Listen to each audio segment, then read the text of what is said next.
Pada saat ingin koneksikan database pakai WiFi, setelah saya ubah IP-nya, kenapa jaringan WiFi-nya putus ya Kak? Aduh, sering banget nih Mas Unggul. Iya.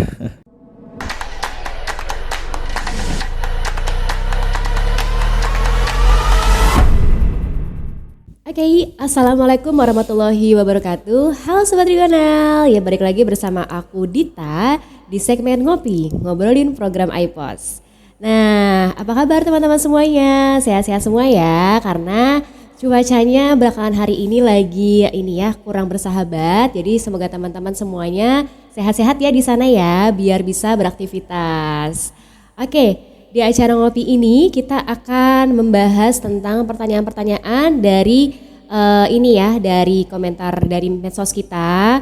Itu mungkin ini merupakan pengguna program iPos dan juga mungkin yang ada rencana menggunakan program kasir yang mungkin sedang trial. Nah, di sini akan kita bahas lebih lanjut. Nah, nanti misalkan nih kalau materi yang kita bahas ini tidak ada dari keluhan teman-teman, bisa langsung aja chat di kolom komentar itu keluhannya seperti apa. Siapa tahu bisa kita bahas di podcast selanjutnya.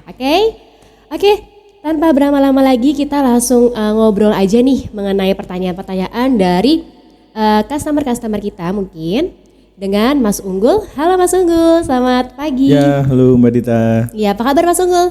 Alhamdulillah sehat. Sehat ya, semoga sehat selalu ya Mas Unggul ya. Amin. Ya. Gimana Mas, sudah siap nih kita segmen ngopinya? Siap. Oke, nah itu udah ada kopi ya. Nah nanti bisa diminum Mas Unggul kalau misalkan sekiranya aus.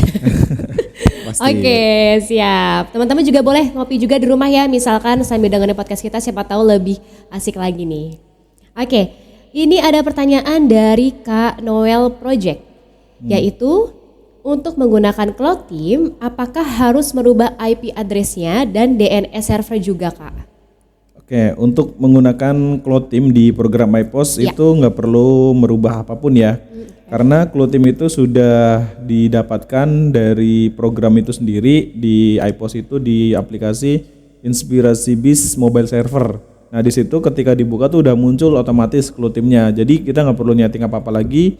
Mungkin kalau misalnya biasanya kan Cloud Team itu ada masa aktifnya ya. Iya. Kalau misalnya baru aktivasi itu bisa diregistrasiin biar dapat free 1 tahun ya.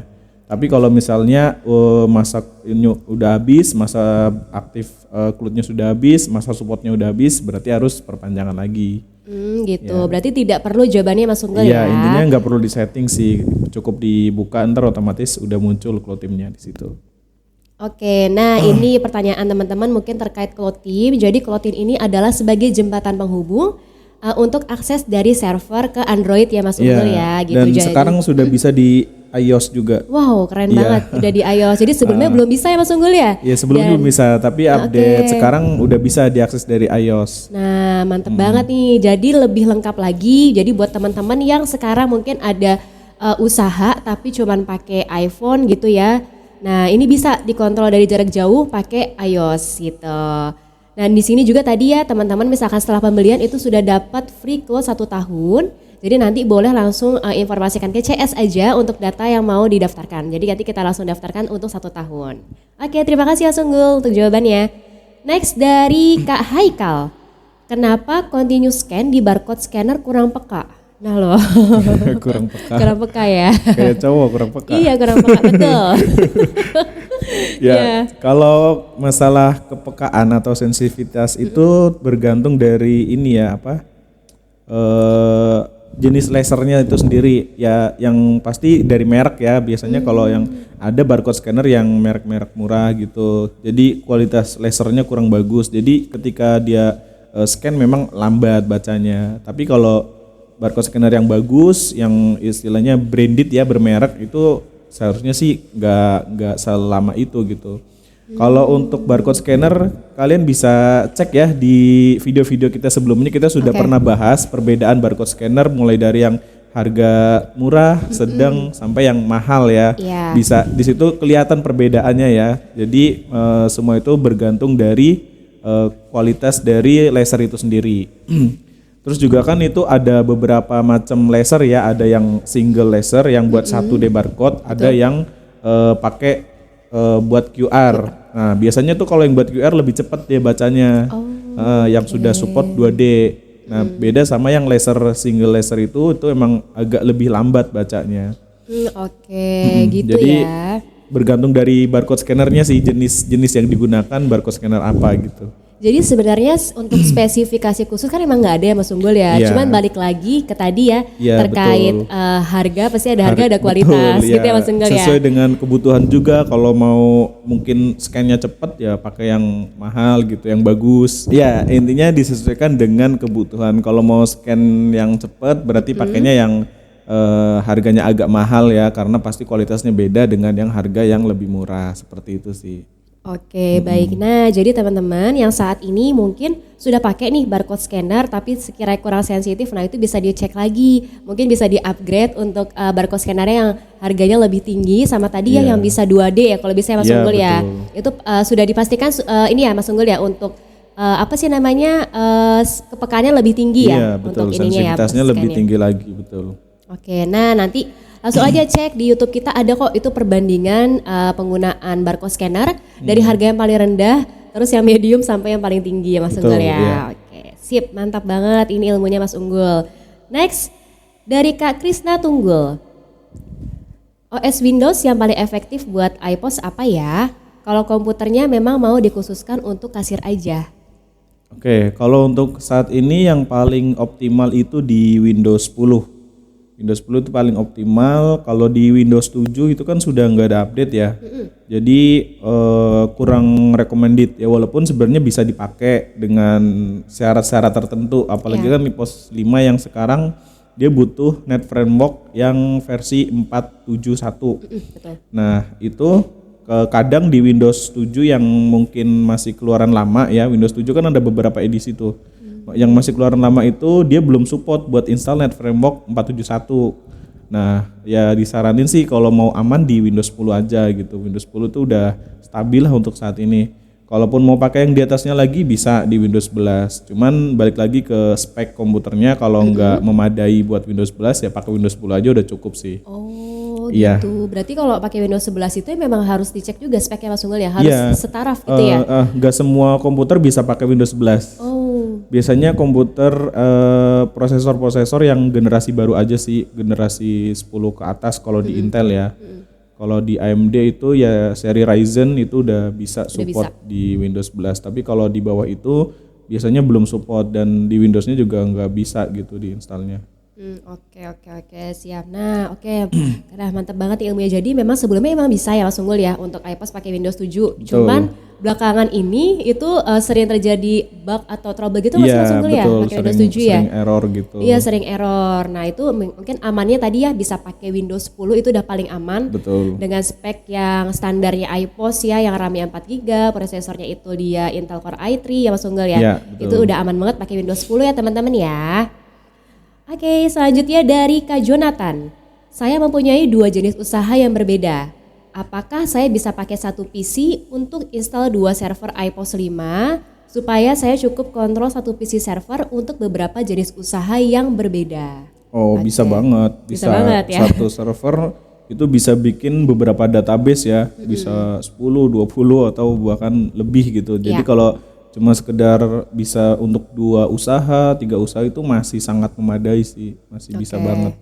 Betul, berarti aman, dan ini database-nya tidak saling terhubung ya Mas Unggul ya, jadi nggak usah khawatir. Database-nya bisa dipisah-pisah, misalkan usaha A, usaha B gitu, itu bisa beda database gitu, laporannya juga beda-beda. Cuman installnya tetap di satu server itu gitu. Oke, betul. Jadi tetap aja nanti kan iPos 5 itu kan bisa untuk 5 perangkat ya Mas Unggul ya, tinggal dikoneksiin aja. Nah nanti selebihnya bisa akses masing-masing tuh, misalkan database 1 ya ini database ini, yang 2 ini, jadi mereka bisa masing-masing. Itu laporannya gimana Mas Unggul? Campur laporannya atau terpisah ya? Setiap database beda laporannya. Cuma mungkin kan biasanya kendalanya kalau yang untuk beda apa ya istilahnya, beda usaha kan beda tempat kan, beda lokasi ya, biasa kita bilang beda lokasi. Nah itu nggak bisa pakai server biasa gitu. Biasanya kita saranin untuk pakai VPS. Atau kalau misalnya tetap mau pakai server dia sendiri, ya dia harus nambahin yang mungkin namanya VPN atau DDNS itu untuk akses dari komputer yang lokasinya berbeda sama servernya. Iya, betul. Jadi kalau tergantung ya tadi balik teman-teman ya. Kalau misalkan beberapa database-nya itu dia untuk masih dalam jaringan yang sama itu oke. Iya. Tapi kalau di beda jaringan tadi ya perlu tambahan VPN, VPS sama DDNS. Betul, ya. Oke. Keren. Selanjutnya dari Kak Martinus. Apakah antivirus dan Windows Defender harus dinonaktifkan secara permanen sebelum install iPOS? Nah, ini Mas Unggul sering banget. Ya, jadi kalau sebenarnya Windows Defender itu gak bisa dimatiin permanen ya. Jadi kita cuma matiin sementara aja. Biasanya nanti bakal nyala lagi gitu. Memang kalau untuk install program aplikasi apapun lah di Windows 10 itu ya biasanya. Itu kalau Windows Defendernya belum dimatiin, dia bakal nolak gitu. Karena disangkanya ini aplikasi dari luar gitu, aplikasi yang tidak aman. Nah, untuk itu kita harus istilahnya ngakalinnya ya harus matiin dulu Windows Defendernya, baru kita bisa install. Nah, setelah kita sudah selesai install, tinggal kita nyalain lagi atau biarin aja. Nanti dalam kurun waktu berapa menit dia akan nyala lagi gitu. Jadi nggak usah dimatiin permanen karena itu juga kan sebenarnya proteksi ya buat menjaga kalau sewaktu-waktu mungkin ada aplikasi aneh yang mau masuk ke komputer kita biar dicegah sama dia. Tapi kalau misalnya kita sendiri sudah mengetahui nih kita mau install apa gitu, mau install iPOS atau mau install aplikasi lainnya, itu ya memang kita harus matiin dulu biar di Windows-nya itu bisa menerima gitu.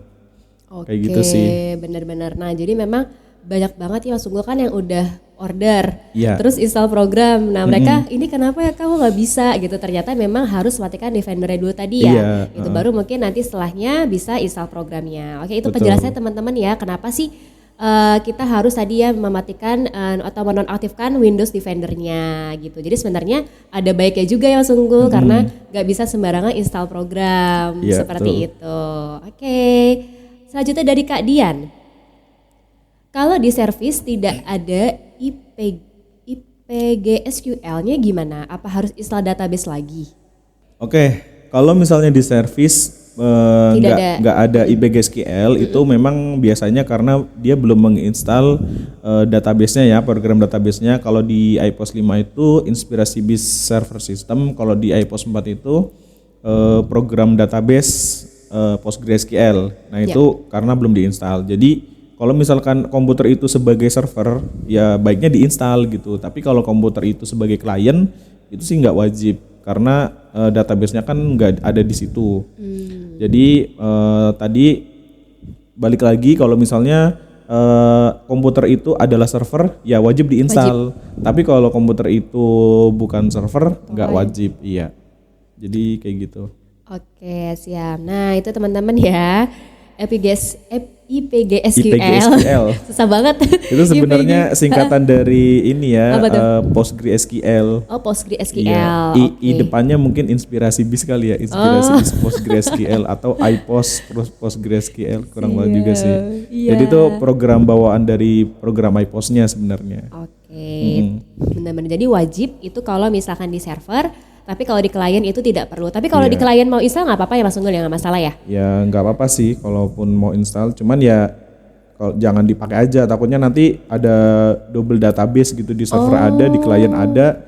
Sering kejadian kayak gitu. Jadi di server install bikin database, di klien bikin database. Terus di klien inputnya bukan ke server malah ke komputer dia sendiri, jadinya database-nya double dan inputannya nggak nyambung kan. Misalnya dia udah nginput di sini kok di server nggak update ya karena dia beda ini. Jatuhnya kan kayak beda server gitu. Iya, jadi masing-masing ya. Iya. Oke, jadi ini berarti harus wajib di server aja ya teman-teman ya. Iya, itu sering kejadian klien nggak sih. perlu ya. Iya.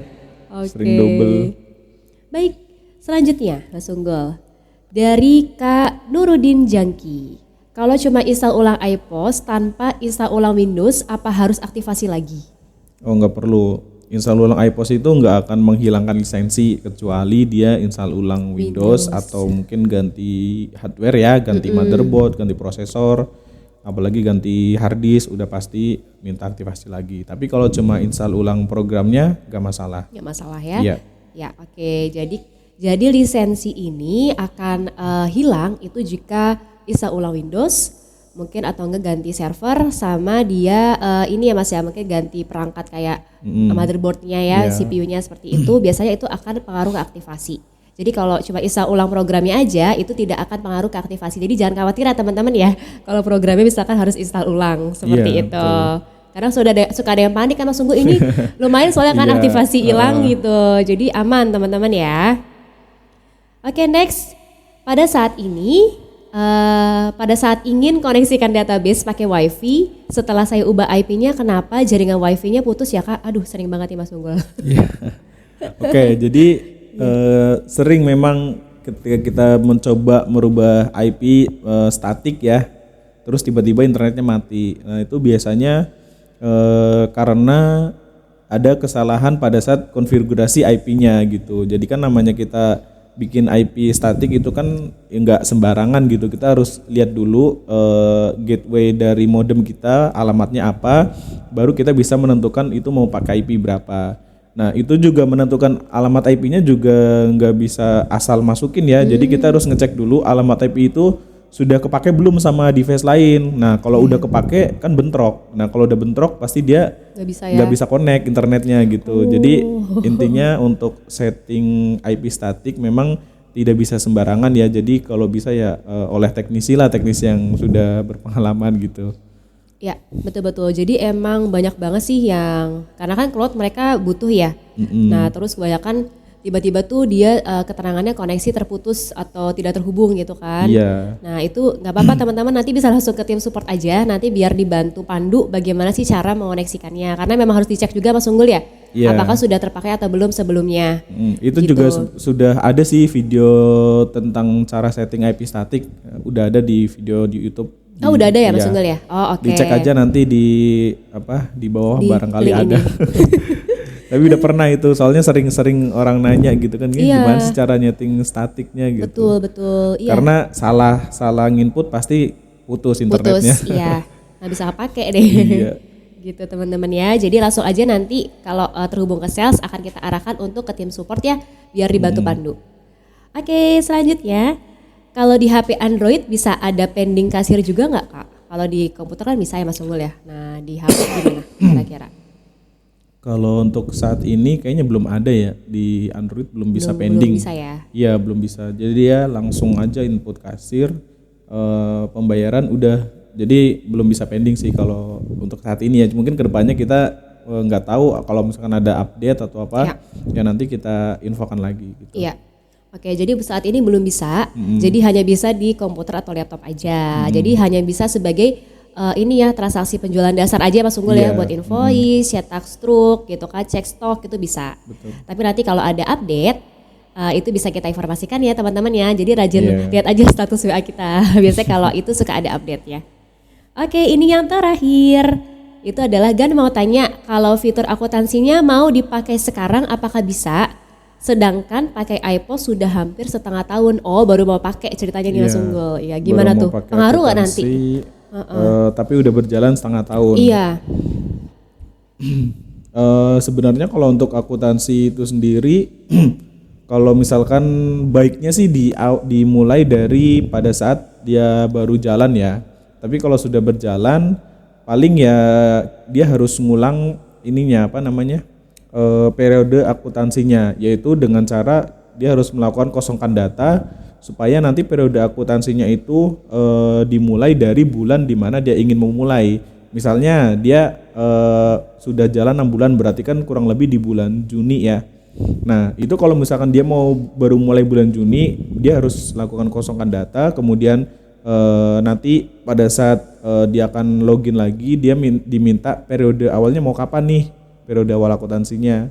Nah baru dia tentukan misalnya mulai Juni. Nah berarti semua transaksi yang diinput saldo awalnya adalah di bulan Juni itu. Tapi kalau misalnya dia udah jalan 6 bulan tapi pengen diinputnya dari awal Januari, ya berarti dia harus istilahnya harus ngecek semua transaksi, semua terutama saldo di kasnya ya, kas bank, kas kecil harus sama dengan yang ada di rekening bank dari bulan Januari itu. Tapi sih biasanya agak repot ya. Agak repot ya. Jadi memang baiknya dari awal aja Mas Unggul ya kalau mau pakai fitur akuntansi ya.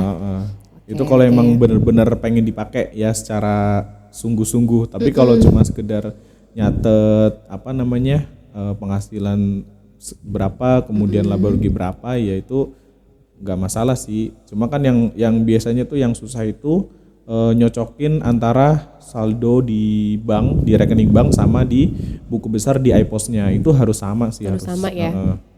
Oke, jadi Kak Faisal, jadi kalau untuk ini itu sebenarnya bisa-bisa aja. Betul. Cuma memang ada yang harus disesuaikan dan memang prosesnya memang agak rumit ya Mas Unggul ya.